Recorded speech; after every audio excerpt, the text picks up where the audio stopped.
topic of the week, making moves. So we tried to cover this from two perspectives.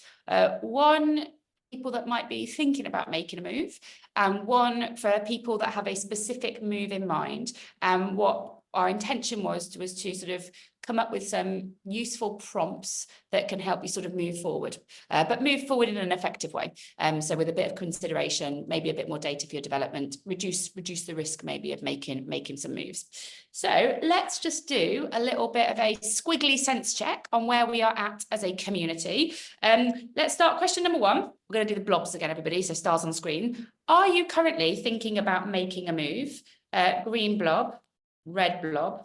I'm sure my team are like, if I put a star here, will she know it's me? No, I won't know it's you. You can be honest. Ali's fine. If you're thinking of making a move, you have my support. Thinking of making a move. Green, yes, I am sort of thinking about it. Early days, but I'm thinking about it. Or red, no, it's not on my mind at the moment. Okay, what's that? What are the people doing in the middle? What are you doing? You're like, I did on Monday, but to be honest, it's Thursday now and I'm fine. Like you're fluctuating a bit. So we're sort of, what do you reckon? 50-50, middle. Oh, you're mid-move. Oh, sorry, Judy, I should have had a yellow blob. Okay, you're mid-move. That's interesting. So you've sort of handed in notice and you're already actively sort of transitioning. Mid-move. Ah, fun as, and Julie, you should maybe like buddy up after today. That's a nice little kind of peer. You always talk about peers in your network are going through what you're going through. So you could be some sort of peers exploring this. So if you are thinking about making moves, this is for the people that are in the green blob. I guess a secondary question for you is, have you got a move in mind, really? So maybe you've gone beyond thinking it.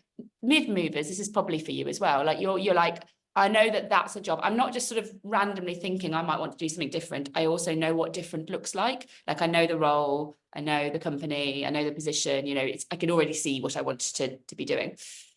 Okay, so that's interesting. I'd say generally about 50% of us are either thinking or actively working towards a specific move, which is good because that means it's going to be relevant, the conversation that we now have. Also, the people that are like, no, I don't need to make a move, Helen.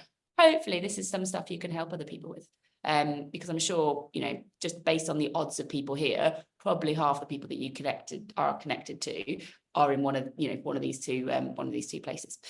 So let's get into what can we do if we are thinking about making a move or we have a specific move in mind.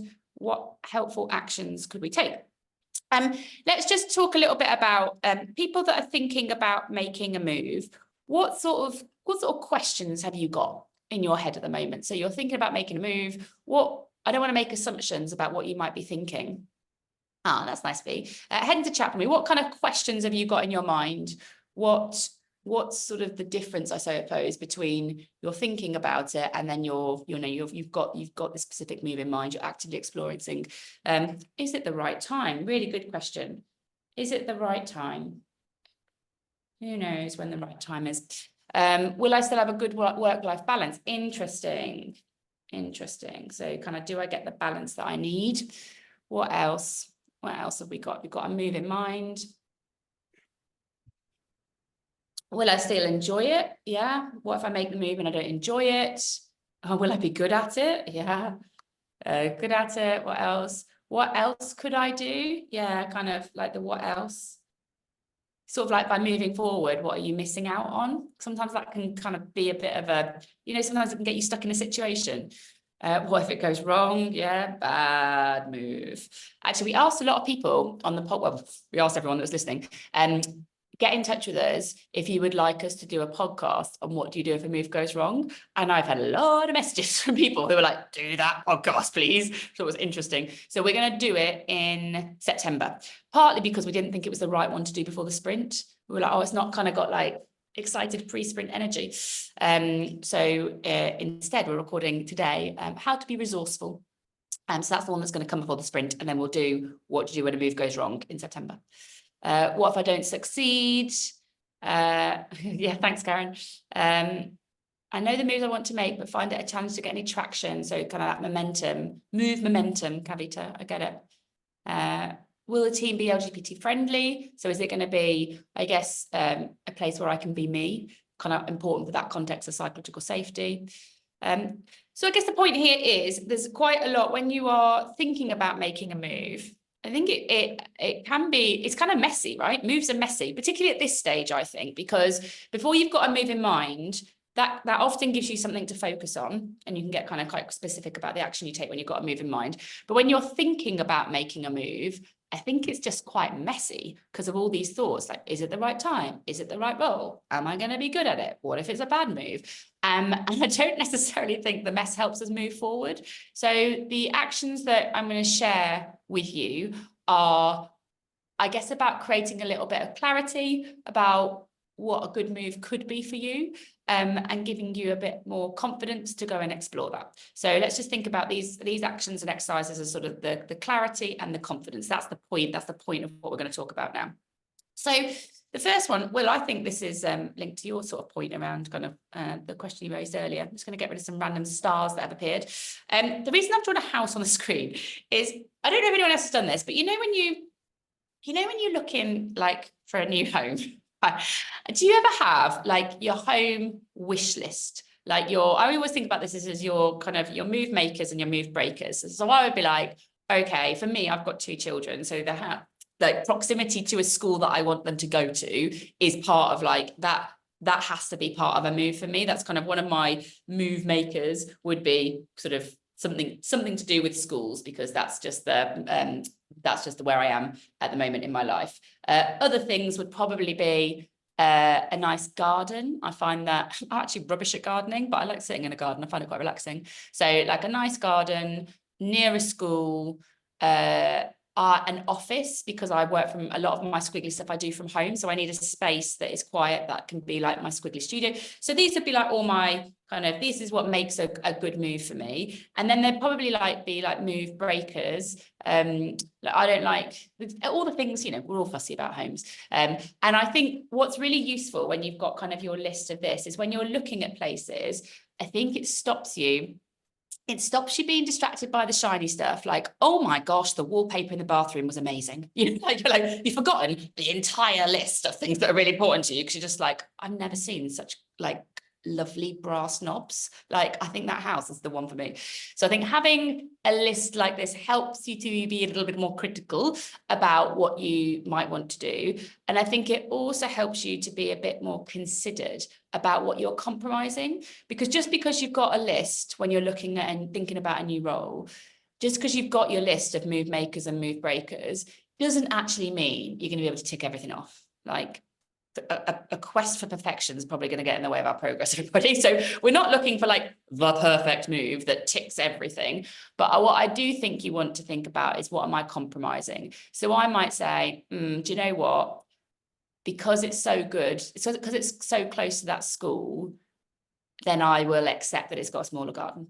But I'm kind of okay with that, because I am confident about the compromises that I might be making. So I think at this stage, it's actually really important to do this, I think, before you've got a move in mind, because you compromise really quickly and you don't even, you get distracted. I've done it because of a job title, like, oh, a global role, I'm getting to do loads of travel. Yeah, great, Helen. You kind of miss the culture thing that's really important to you because you're going to travel. Like, before you have a move in mind, I think it is really useful to just think about, for you in your career, what makes a brilliant move for you and what would break it. So just out of interest, let's just have a quick dump of thoughts. Brass knobs. See, that is why you should pay attention, my love, because you don't know what you're going to miss. 1 minute it's brass knobs, and the next it's about, building your self-belief. It could actually be useful. Move makers, everybody. When you're thinking about a new role, what is like your absolute essential for a role or a company to be like good for you? Give me one thing. What does it need to have? What does it need to have? Like, for me, positive energy and pace. Like, it has to have that. Excited about their mission. A good impression from the team, which would mean you would need to have an interview that meant you met the team, right? International environment, got that freedom, collaboration, brilliant. So this would be like on your list. This would be part of your kind of move makers. This stuff, fundamental to you. When you are looking at things, this has got to be part of your filter. And what if you got a little bit of a, I guess, the move breakers, they're like your red flags. If you saw this in a situation, you'd be like, no way. Like for me, a busy road, probably, like I don't want a house near a busy road. I'd rather just like live in a tent. I don't know. It's just, that's like, I don't like busy roads. It's just something weird for me. I think because I lived on one when I was growing up. And so, I don't know, takes me back, bad memories. So mood breakers, what's like your red flag? So for me, like the manager would probably be a red flag for me. Like if I didn't click with the manager, I've got to have a sense of connection, like almost like a peer. And with managers, I like it to feel like a peer relationship, like respect and learning and all that kind of stuff. So no working from home, red flag micromanagement for your family. That's interesting, Lloyd, isn't it? Your red flag would be my green flag. So Lloyd, fast-paced environment. Though I do know what you mean. You know, in job interviews, got to love working in a fast-paced environment, and you're like, okay, sure. Relentless. Is that what you mean? I get it. Overly competitive, Judy. Yeah, so you're getting that sense there. Competitive, same as Sarah. A job description that already outlines extra hours. Yes, yeah.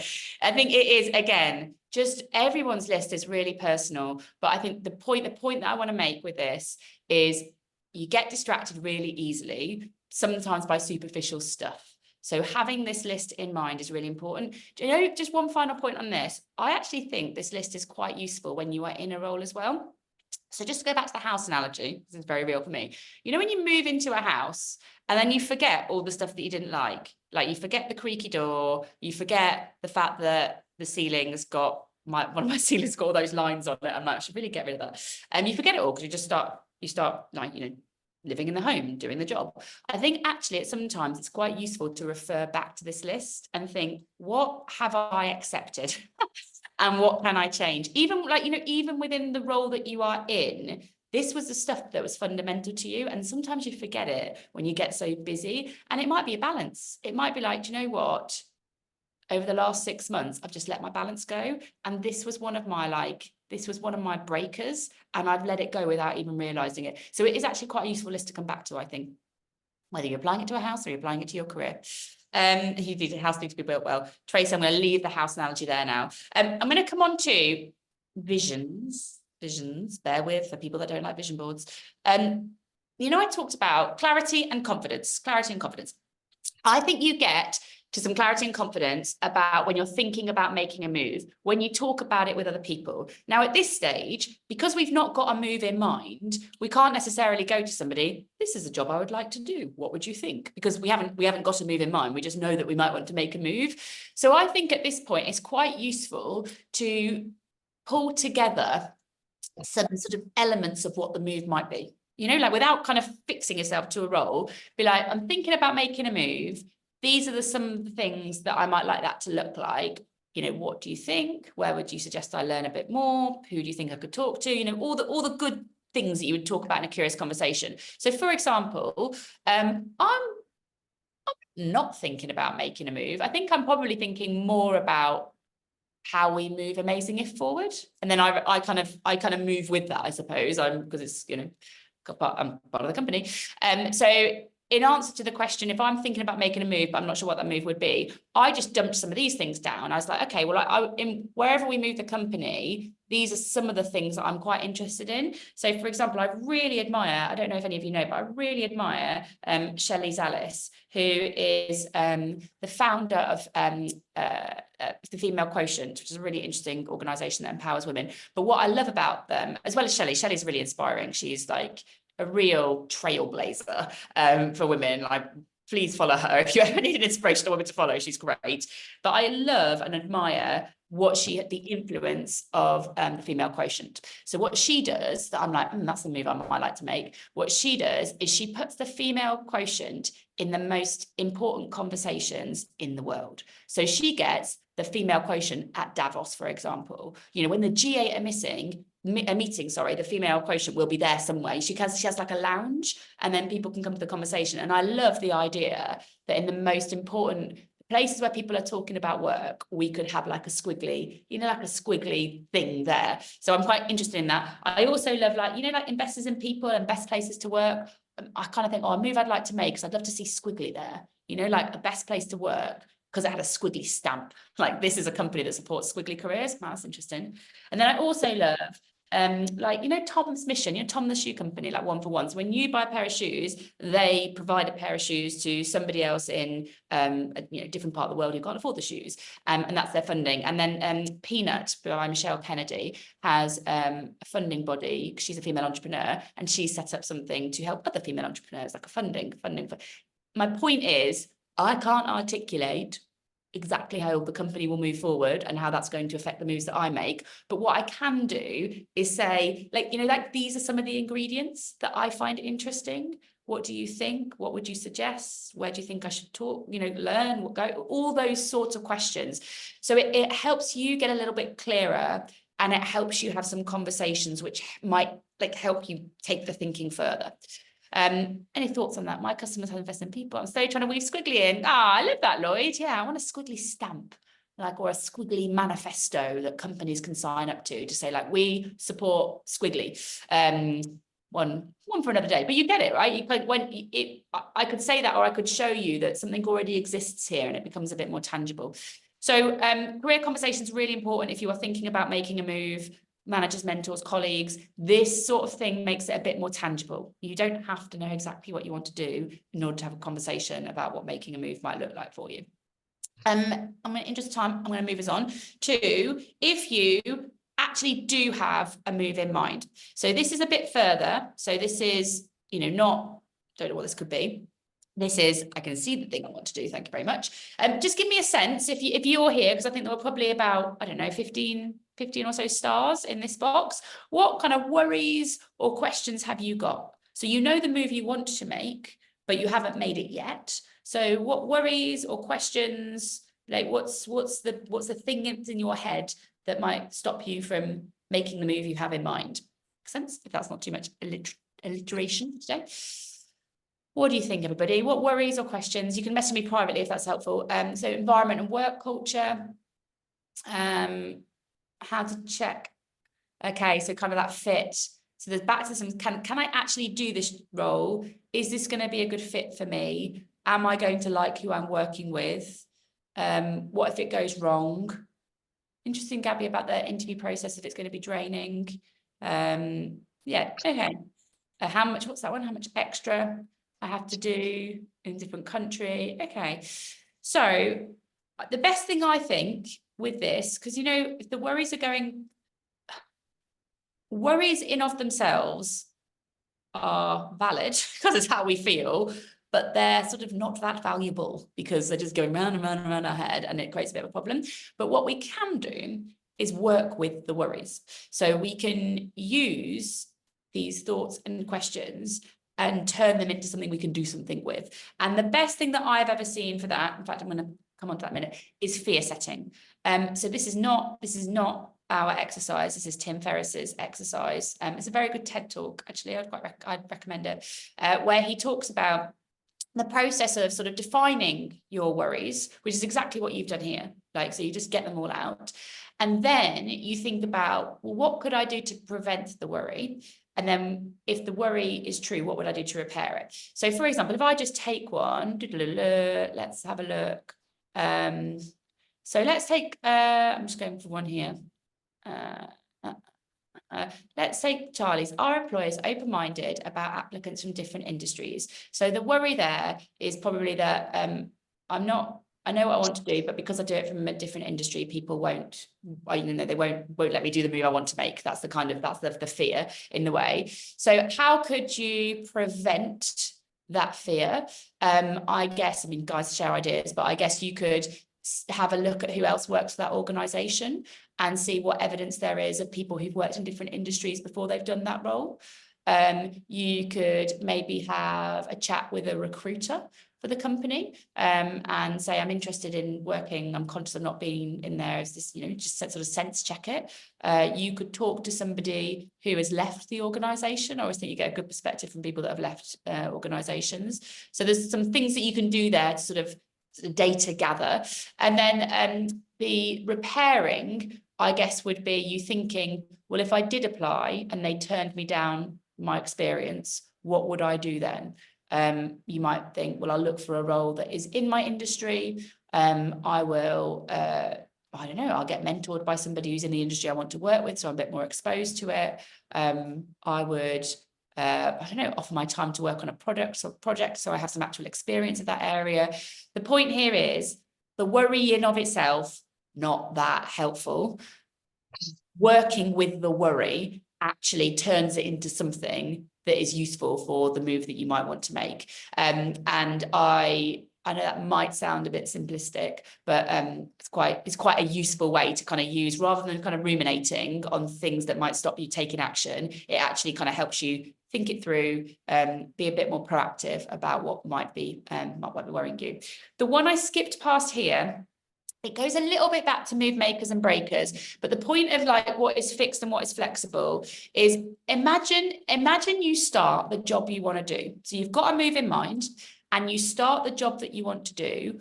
What in your mind is absolutely fixed about that job? So that might be, you know, I want to work. It's absolutely fixed for me that I work in marketing, just to kind of talk about my experience. It's absolutely fixed for me that I'm a leader. It's absolutely fixed for me that my work is that I can work from home. Okay, so maybe these are like absolute fixed requirements.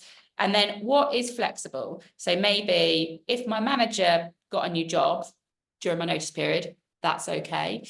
If I don't know, if they change the sort of the focus of what the team is working on, it's like a new product or a new service, that's okay.